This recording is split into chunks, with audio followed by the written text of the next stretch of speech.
हिंगणघाट तालुक्यातील पिंपळगाव येथे 17 वर्षीय युवकाचा चाकूने भोसकून हत्या करण्यात आली।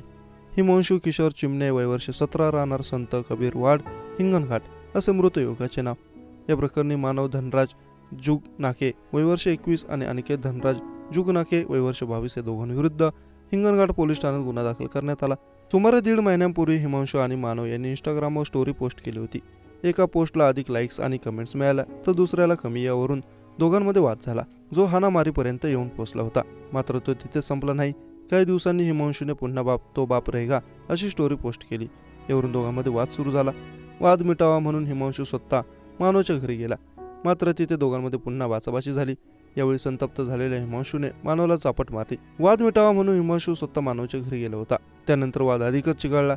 हा वाद सोडवण्यासाठी मानवचा भाऊ मध्यस्थी करण्यासाठी पुढे आला। त्यावेळी हिमांशूने जवळ असलेले धारदार शस्त्र काढून मानववर सपासप वार केले। मानववर झालेल्या हल्ल्यानंतर त्याने स्वतःचा बचाव करण्याचा प्रयत्न केला। त्याचवेळी अनिकेतने हस्तक्षेप केला। त्यानंतर दोघांनी हिमांशूच्या मानेवर छातीवर सपासप वार केले। रक्ताच्या थारोळ्यात कोसळलेल्या हिमांशूचा जागीच मृत्यू झाला। या हाणामारीत आरोपी अनिकेत जुगनाके देखील गंभीर जखमी झाला।